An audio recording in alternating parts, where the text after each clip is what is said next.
നിഷ്കാസനം ചെയ്യാനായിട്ട് ഈ ട്രേസ് എന്നുള്ള കാഴ്ചപ്പാടിന് സാധിക്കും.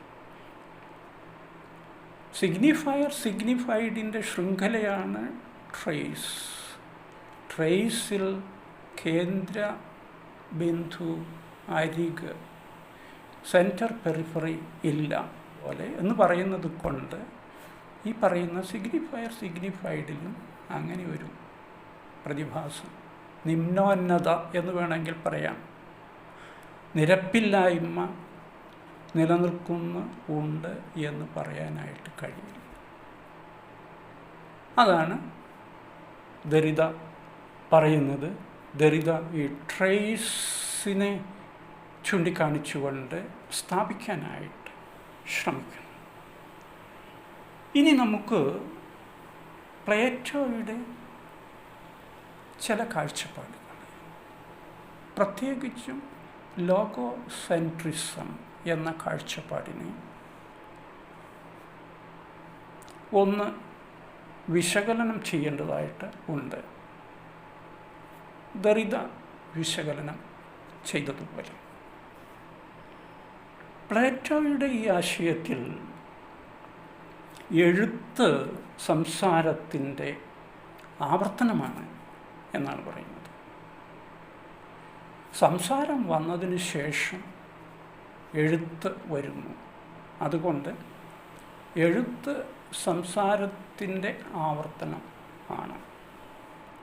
അതുപോലെ തന്നെ മറ്റൊന്ന് പ്ലേറ്റോ പറയുന്നുണ്ട്. അദ്ദേഹത്തിൻ്റെ ഒരു നിയോളജിസം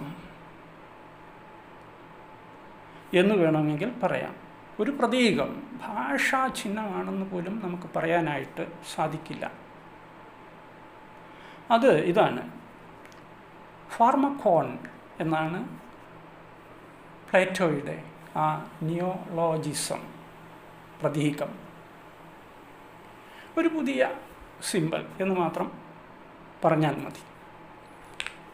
ഈ പ്രതീകത്തിൽ രണ്ട് കാര്യങ്ങൾ അടങ്ങിയിരിക്കുന്നു, അല്ലെങ്കിൽ രണ്ട് കാര്യങ്ങളെ ധ്വനിപ്പിക്കാൻ കഴിയുന്ന ഒരു പ്രതീകമാണ് ഫാർമക്കോൺ എന്ന് പറയുന്നത്. ഒന്ന്, അത് ക്യൂർ, സൗഖ്യം നൽകുന്ന എന്നൊരർത്ഥത്തിൽ പറയാം.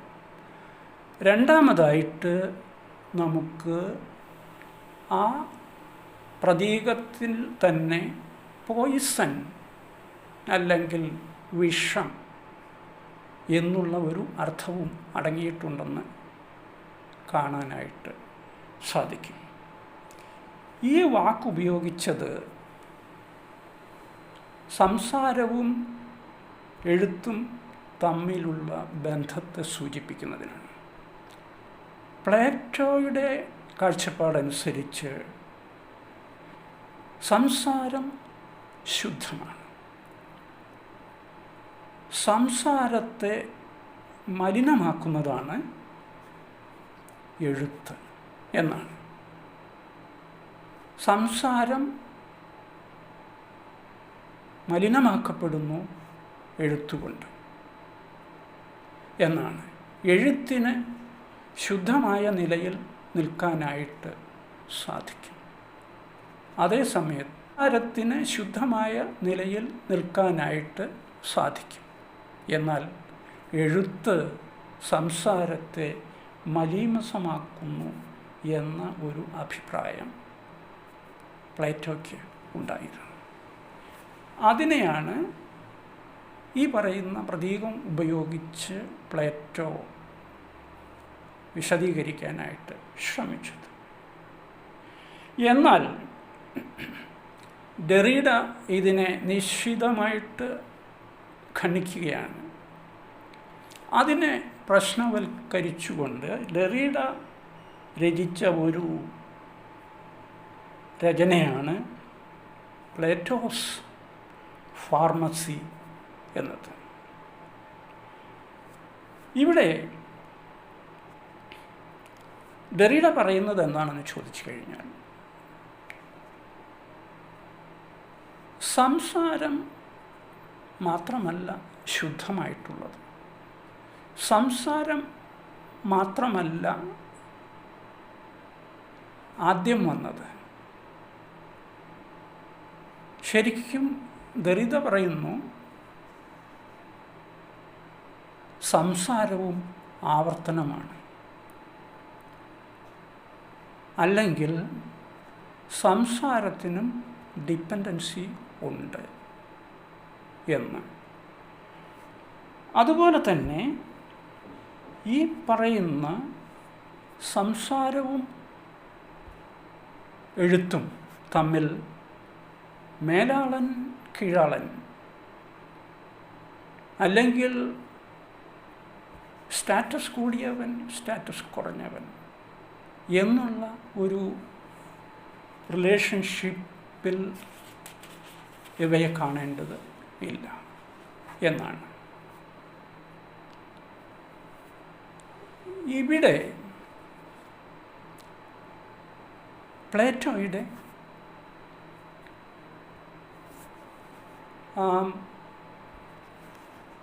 ഫാർമക്കോൺ എന്ന പ്രതീകത്തെ തകർക്കുന്നതിനാണ്, ആശയത്തെ തകർക്കുന്നതിനാണ് ദരിദ്ര ശ്രമിച്ചത്. ഇവിടെ മറ്റൊന്നുകൂടി ദരിദ്ര ചൂണ്ടിക്കാണിക്കുന്നുണ്ട്. അതാണ് ആർക്കി റൈറ്റിംഗ് എന്ന ആശയം. എന്താണെന്ന് ചോദിച്ചു കഴിഞ്ഞാൽ, സംസാരത്തിന് മുമ്പ് തന്നെ, സ്പീച്ചിന് മുമ്പ് തന്നെ ഒരു തരം റൈറ്റിങ്സ് വന്നിട്ടുണ്ടാവണം എന്നാണ്. ഞാനതിന് ഒരു ഉദാഹരണമായിട്ട് ചൂണ്ടിക്കാണിക്കുന്നത് ഈ പറയുന്ന നേരത്തെ പറഞ്ഞ ഇടയ്ക്കൽ ചിത്രങ്ങളെ ആണ്. അത് എനിക്ക് തോന്നുന്നു ആദിമ മനുഷ്യൻ്റെ മനസ്സിൽ തിങ്ങി വിങ്ങിയ ആശയങ്ങൾ, മനോഭാവങ്ങൾ, ചിന്തകൾ, ഇതെല്ലാം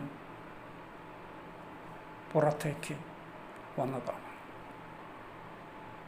അതിൽ സംസാരത്തിൻ്റെ ഒന്നും വലിയ ആശ്രിതത്വം കാണേണ്ടതുണ്ടോ എന്ന് തോന്നുന്നില്ല. ഇതിലും വളരെ സിമ്പിളായിട്ടുള്ളൊരു എക്സാമ്പിൾ ഞാൻ പറയാം. ഒരുപക്ഷെ അത് കുറച്ചുകൂടി ഇതുമായിട്ട് യോജിച്ചു പോകുന്നതായിരിക്കും.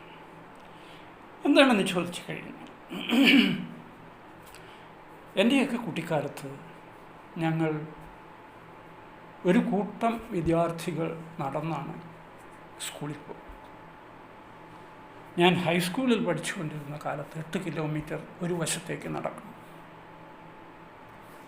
തിരിച്ചു അത്രയും. അപ്പോൾ ഞങ്ങൾ ഒരു കൂട്ടം വിദ്യാർത്ഥികളായിട്ട് ഒന്നിച്ച് വർത്തമാനം പറഞ്ഞും ചിരിച്ചും ആശയവിനിമയം നടത്തിയാണ് മുന്നോട്ട് പോകുന്നത്. അതിന് ഞങ്ങൾ തുടക്കത്തിലൊരു കൂട്ടം ചേരും. ചിലപ്പോൾ ചില ആളുകൾ വരാനായിട്ട് വൈകും. അപ്പോൾ നമ്മൾ എന്ത് ചെയ്യുമെന്ന് ചോദിച്ചു കഴിഞ്ഞാൽ, അടുത്തുള്ള ഏതെങ്കിലും മരത്തിൻ്റെ ചുവട്ടിലോ അല്ലെങ്കിൽ ഏതെങ്കിലും സ്ഥിരമായിട്ട് നിൽക്കുന്ന പാറയിലോ ഒരു മാർക്ക് ചെയ്തിട്ടങ്ങ് പോകും ഉള്ളവർ. എന്താണ് ഈ മാർക്ക് ചെയ്യുന്നതിൻ്റെ ഉദ്ദേശ്യം എന്ന് ചോദിച്ചു കഴിഞ്ഞാൽ, ഞങ്ങൾ പോയിരിക്കുന്നു, നിങ്ങൾക്ക് അവിടെ ഞങ്ങളെ കാത്തു നിൽക്കേണ്ടതില്ല എന്നുള്ള സന്ദേശം. ഇതൊരു തരം എഴുത്താണ് ശരിക്കും പറഞ്ഞു കഴിഞ്ഞാൽ. ഒരു കുറിമാനം എന്നൊക്കെയാണ് നമ്മൾ പറയുക, ഒരു കുറിമാനം. അത് ആണ് ഈ പറയുന്ന ഈ ആർക്കി റൈറ്റിംഗ് എന്നുള്ളത് കൊണ്ട് ഉദ്ദേശിക്കുന്നതെന്നാണ് ഞാൻ മനസ്സിലാക്കുന്നത്. അപ്പോൾ പറഞ്ഞു വരുന്നത്, സംസാരത്തിനും എഴുത്തിനും, അതായത് ഇപ്പോൾ നമ്മൾ ഫോർമലായിട്ട് കാണുന്ന എഴുത്തിനും മുൻപായിട്ട് ഒരു തരം എഴുത്ത് വന്നിട്ടുണ്ട് എന്നാണ്, വന്നിരിക്കാം. അതിനെയാണ് ആർക്കി റൈറ്റിംഗ് എന്ന് പറയുന്നത്. അതുകൊണ്ട് ദറിത പറയുന്നു, ഇവയെ തമ്മിൽ താരതമ്യം ചെയ്യേണ്ടതായിട്ട് തന്നെ ഇല്ല. അഥവാ പറയുകയാണെങ്കിൽ രണ്ടെണ്ണത്തിനും ഒരേ തരത്തിലുള്ള സ്വാതന്ത്ര്യമുണ്ട്. രണ്ടെണ്ണവും തമ്മിൽ അത്തരത്തിലുള്ള ഒരു ചെറിയവൻ വലിയവൻ എന്നുള്ള തരത്തിലുള്ള ഒരു ബന്ധം നിലനിൽക്കുന്ന ഇല്ല എന്നാണ്.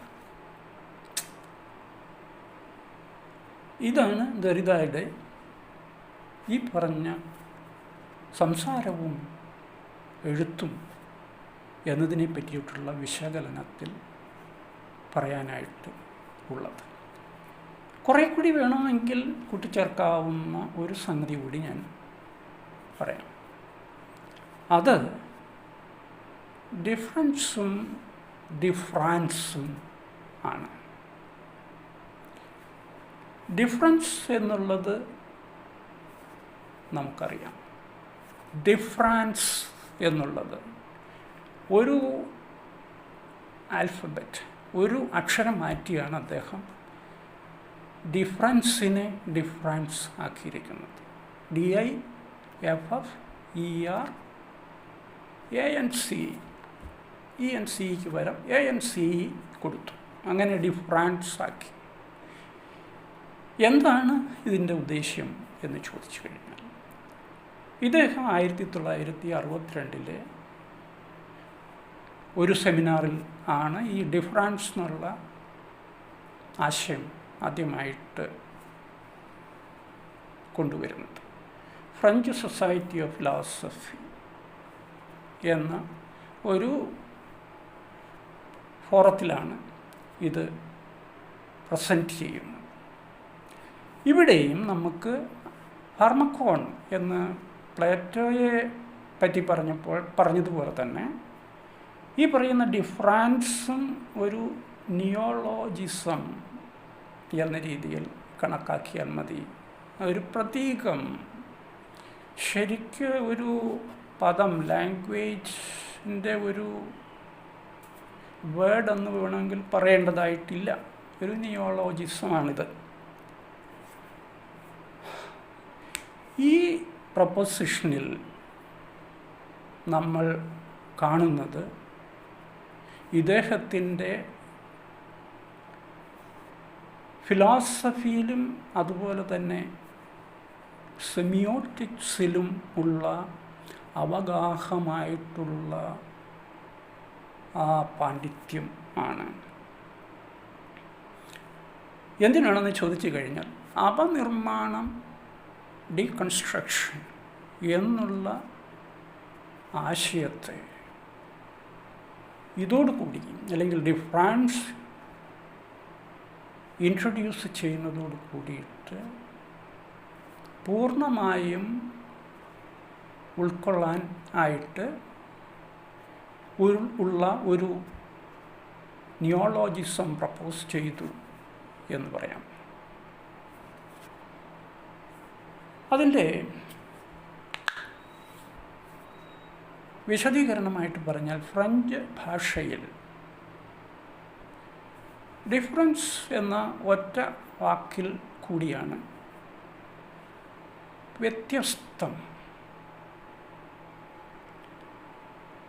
അതുപോലെ തന്നെ മാറ്റിവെക്കൽ, പോസ്റ്റ്പോൺ, ഡിഫറൻസ് ആൻഡ് പോസ്റ്റ്പോൺ, ഈ രണ്ട് അർത്ഥത്തെയും ഉൾക്കൊള്ളുന്നതാണ് ഡിഫറൻസ് എന്ന് ഫ്രഞ്ച് ഭാഷയിൽ ഉള്ള വാക്ക്. ഇവിടെ ഈ പോസ്റ്റ്പോൺ അല്ലെങ്കിൽ വെയിറ്റ് ചെയ്യുക,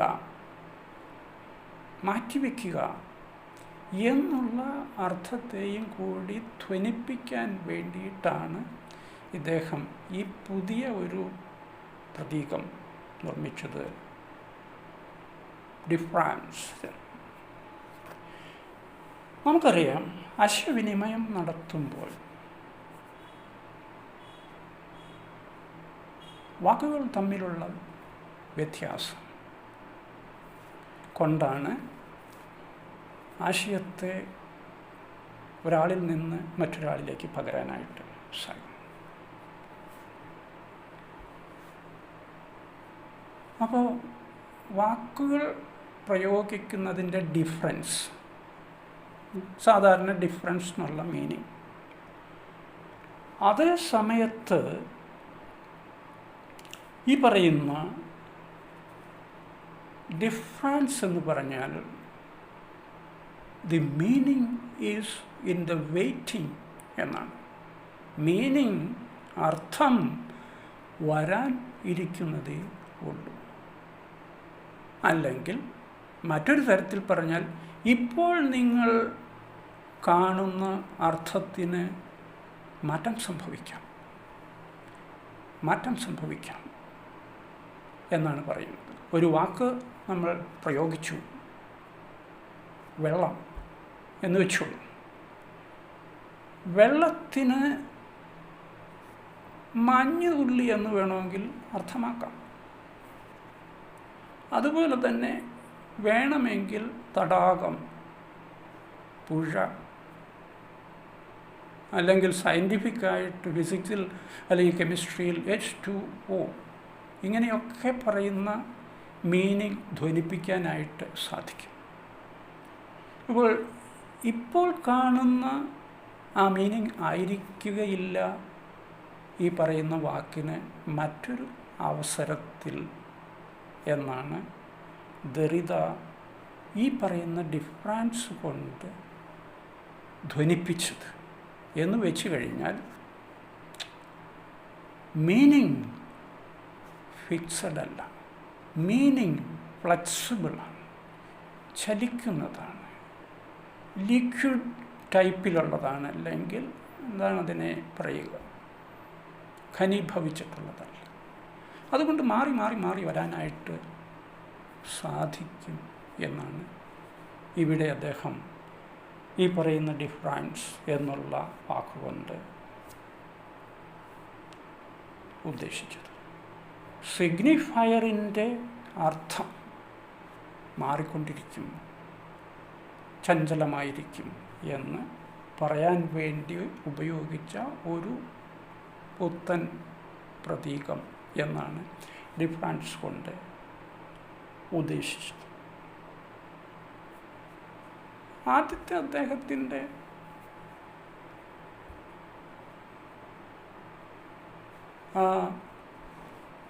സിദ്ധാന്തത്തിലേക്ക് തന്നെയാണ് ഈ കോൺട്രിബ്യൂഷൻസ് എല്ലാം. അതാണ് നമ്മൾ പറഞ്ഞ ഡിഫറൻസ് എന്ന് അദ്ദേഹം പ്രയോഗിച്ചതോട് കൂടിയിട്ട് അദ്ദേഹത്തിൻ്റെ അപനിർമ്മാണ സിദ്ധാന്തത്തിനെ മുഴുവൻ ആ ആശയത്തിൽ, ആ പ്രതീകത്തിൽ ഉൾക്കൊള്ളാനായിട്ട് കഴിയുന്നുണ്ട് എന്ന്.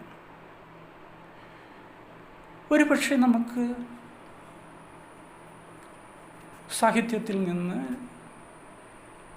ഒരു ഉദാഹരണം വേണമെങ്കിൽ പറയാം. റോലാൻഡ് ബാർത്തിൻ്റെ ഡെത്ത് ഓഫ് ദി ഓതർ, ഗ്രന്ഥകാരൻ്റെ മരണം. ഇവിടെ എന്താണ് പറയുന്നത് എന്ന് ചോദിച്ചു കഴിഞ്ഞാൽ, ഗ്രന്ഥകാരൻ എഴുതി വായനക്കാരിലേക്ക് വിടുന്നതോടുകൂടി ഗ്രന്ഥകാരൻ രംഗത്ത് നിന്നും മറയുന്നു. പിന്നെ വായനക്കാരൻ അവരുടേതായിട്ടുള്ള രീതിയിലുള്ള അർത്ഥം, അവരുടേതായിട്ടുള്ള രീതിയിലുള്ള കഥ അല്ലെങ്കിൽ രീതിയിലുള്ള മെസ്സേജ് ഉണ്ടാക്കുന്നു. അപ്പം ഈ ഗ്രന്ഥകാരൻ പറയുന്നത് മാത്രമല്ല, വായനക്കാരൻ്റെ ആ രീതി, ചിന്താമണ്ഡലം, അവരുടെ റോൾ വളരെ ഇമ്പോർട്ടൻ്റ് ആണ് എന്നാണ് ഈ പറയുന്ന ഉദാഹരണത്തിൽ ഞാൻ സൂചിപ്പിക്കാനായിട്ട് ശ്രമിച്ചത്. ഇതുപോലെ ഒന്നുകൂടി സ്ട്രെസ് ചെയ്ത് പറഞ്ഞു, ഡിഫറൻസിൽ ലോഗോസെൻട്രിസം ഇല്ല. ലോഗോസെൻട്രിസം എന്ന കാഴ്ചപ്പാട് ഇല്ല. ഡിഫറൻസ് ഒരു പക്ഷേ ഡിഫറൻസ് എന്ന് തന്നെയായിരിക്കും ഉച്ചരിക്കുക. ഞാനിവിടെ വ്യക്തതയ്ക്ക് വേണ്ടി ഡിഫറൻസ് എന്ന് പറയുന്നുണ്ട്. കേൾവി ഡിഫറൻസ് എന്ന് പറഞ്ഞു കഴിഞ്ഞാൽ കേൾവിയിലും എഴുത്തിലും വ്യത്യസ്തത കാണിക്കാനായിട്ട് സാധിക്കും. ഡിഫറൻസ് എന്ന് പറഞ്ഞു കഴിഞ്ഞാൽ കേൾവിയിൽ ഒന്നാണ് ഈ പറയുന്ന വ്യത്യസ്തമെന്നും പോസ്റ്റ്പോൺ എന്നുള്ളതും ഈ ഒരൊറ്റ വാക്കിൽ ഉൾക്കൊള്ളിരിക്കുന്നു. അതിനെ വ്യത്യസ്തമായിട്ട് കാണാനായിട്ട് കഴിയുന്നില്ല. പക്ഷെ ഇവിടെ ഈ പറയുന്ന ഒരു അക്ഷരത്തിൻ്റെ വ്യത്യാസത്തോടു കൂടി ഉണ്ടാക്കിയ പ്രതീകത്തിന് ഇതിനെ രണ്ടിനെ വ്യത്യസ്തമായിട്ട് കൊണ്ടുവരുവാൻ ആയിട്ട് സാധിക്കും. അതായത് കേൾവിക്ക് കഴിയാത്ത ഒരു കാര്യം കേൾവിക്ക് അതിനെ വ്യത്യസ്തമായിട്ട് കമ്മ്യൂണിക്കേറ്റ് ചെയ്യാനായിട്ട് സാധിക്കുന്നില്ല. ഡിഫറൻസ് എന്ന് പറഞ്ഞു കഴിഞ്ഞാൽ വ്യത്യസ്തമായിട്ട് കമ്മ്യൂണിക്കേറ്റ് ചെയ്യാനായിട്ട് സാധിക്കുന്നില്ല. പക്ഷേ എഴുത്ത് വരുമ്പോൾ ആ വ്യത്യസ്തത മനസ്സിലാക്കാനായിട്ട് ഡിഫറൻസിന് കഴിയും എന്നാണ് പറയുന്നത്. ഇതിനെ രണ്ടായി കാണാൻ കഴിയും എന്നാണ് പറയുന്നത്. ഒരു തരത്തിൽ പറഞ്ഞാൽ ദരിദ്ര എഴുത്തിന് ഒരു മേന്മ ചാർത്തി കൊടുക്കുന്നതല്ലേ എന്ന് ചിന്തിക്കേണ്ടതുണ്ട്. എഴുത്തിന് ഇങ്ങനെയൊരു കഴിവ് കൂടിയുണ്ട്. ഡിഫറൻസ് എന്ന് കേൾക്കുമ്പോൾ എന്താണെന്ന് മനസ്സിലാകുന്നില്ല, രണ്ടിൽ ഏതാണെന്ന് മനസ്സിലാകുന്നില്ല. പക്ഷേ ANC വരുമ്പോഴത്തേക്കും കാര്യം മനസ്സിലാകുന്നു. Meaning is in the waiting. Meaning ഇനിയും മാറിക്കൊണ്ടിരിക്കും. മീനിങ് വീണ്ടും വീണ്ടും മാറിക്കൊണ്ട് ഇരിക്കും എന്നുള്ളത് കമ്മ്യൂണിക്കേറ്റീവിലേക്ക് അല്ലെങ്കിൽ സ്വീകർത്താവിലേക്ക് കൊടുക്കാനായിട്ട് ഈ എഴുത്തിന് കുറച്ചുകൂടെ ഇഫക്റ്റീവായിട്ട് സാധിക്കുന്നു. അതാണ് ഞാൻ പറഞ്ഞത്. ഒരു പക്ഷേ എനിക്കറിയില്ല അതങ്ങനെയാണോ ഉദ്ദേശിക്കപ്പെട്ടിരിക്കുന്നത്. എഴുത്തിന് ഒരു മേന്മ ചാർത്തി കൊടുക്കുക. അതായത് ഘനീഭവിച്ചിരിക്കുന്ന ഫ്രോസണായിരിക്കുന്ന ബന്ധം ഇവിടെ ഇല്ല, ഫ്ലെക്സിബിളാണ് എന്നുള്ളതിനെ മൊത്തത്തിൽ സ്വാംശീകരിക്കാനായിട്ട് ഈ പറയുന്ന ഈ അക്ഷരമാറ്റത്തോട് കൂടിയിട്ട് സാധിക്കുന്നു. ദ്രവാത്മകത ഉണ്ട്, ലിക്വിഡിറ്റി ഉണ്ട് മീനിങ്ങിൽ, മെസ്സേജിൽ. ശരിക്കും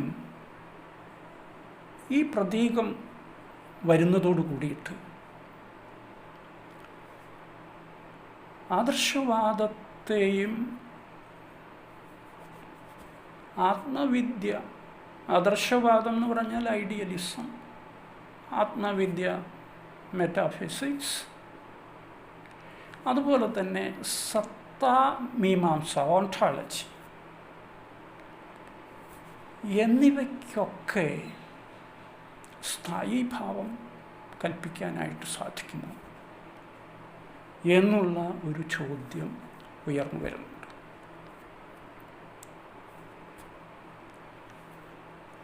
ഇളകുന്നതല്ലേ ഈ പറയുന്ന മീമാംസകൾ എല്ലാം, അല്ലെങ്കിൽ ഇളക്കാവുന്നതല്ലേ, മാറ്റാവുന്നതല്ലേ, മാറ്റം സംഭവിക്കാവുന്നതല്ലേ ഈ പറയുന്ന മീമാംസകൾ എല്ലാം എന്നൊരു ചോദ്യം ഇതോടനുബന്ധമായിട്ട് വരുന്നതായി കാണാം.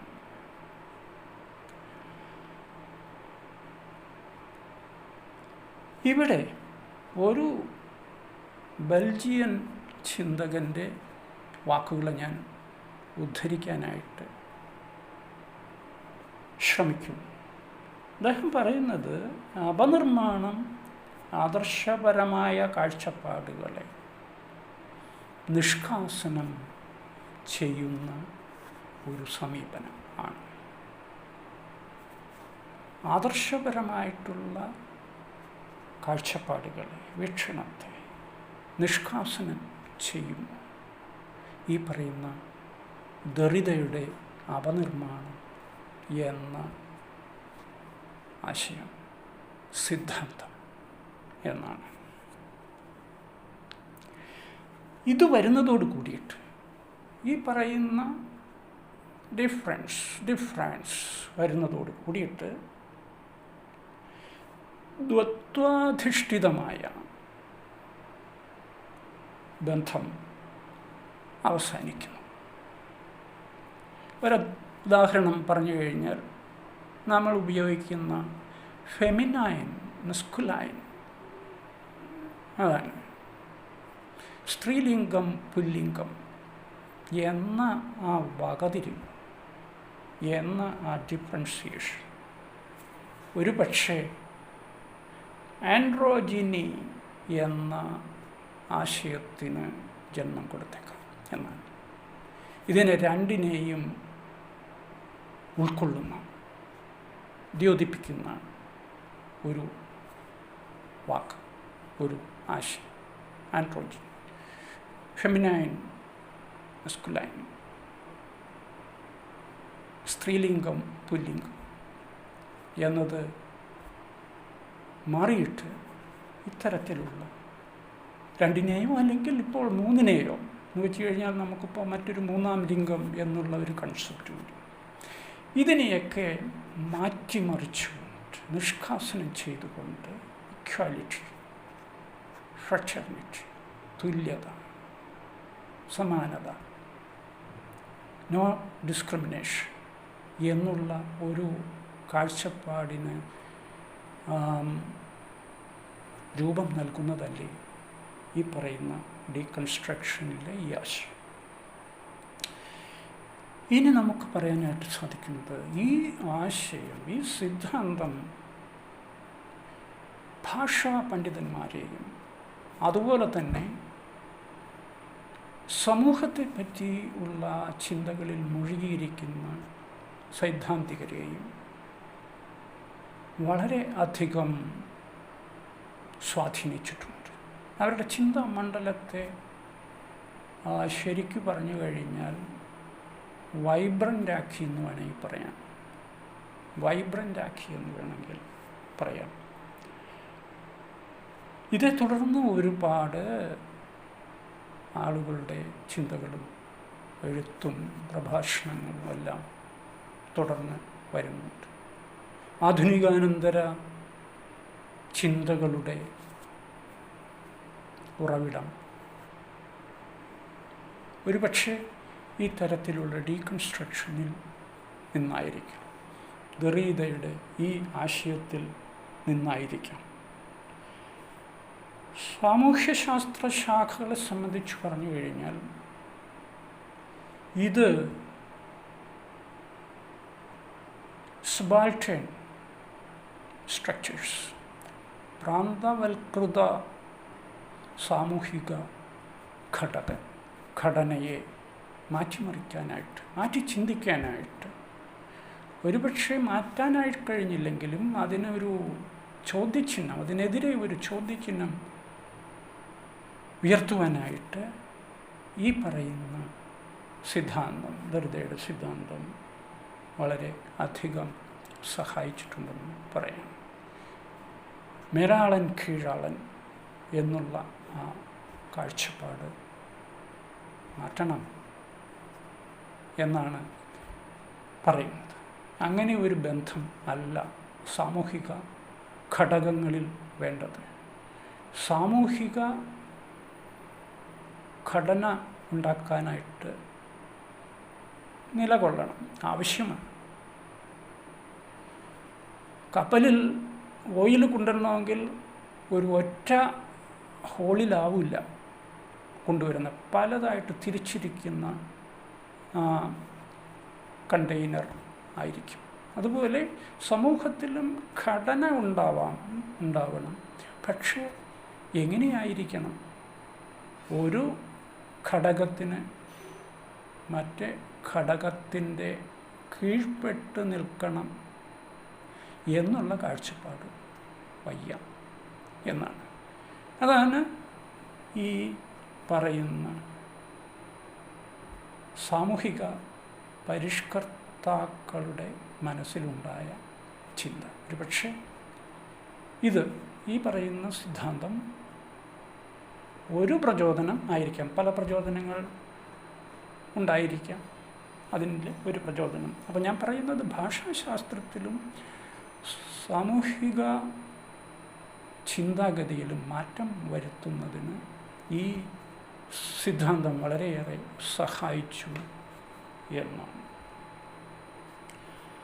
പ്രത്യേകിച്ചും നമുക്ക് വേണമെങ്കിൽ സ്ത്രീ പഠനം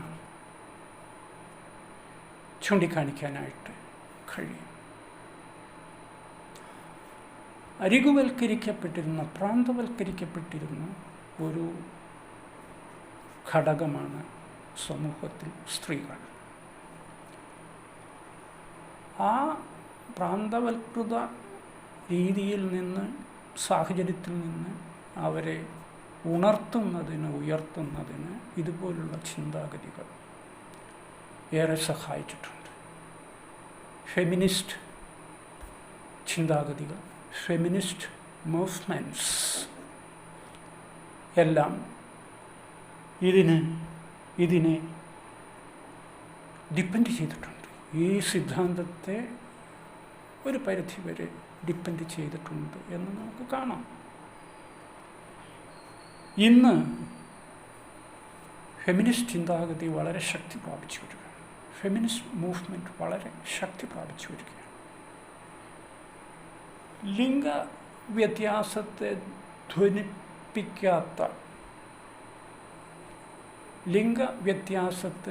ധ്വനിപ്പിക്കാത്ത ഒരുപാട് പദങ്ങൾ, പ്രയോഗങ്ങൾ ഉണ്ടായിരിക്കുന്നു, വീണ്ടും വീണ്ടും ഉണ്ടായി വരുന്നു എന്നത് ഈ ചിന്തകളുടെ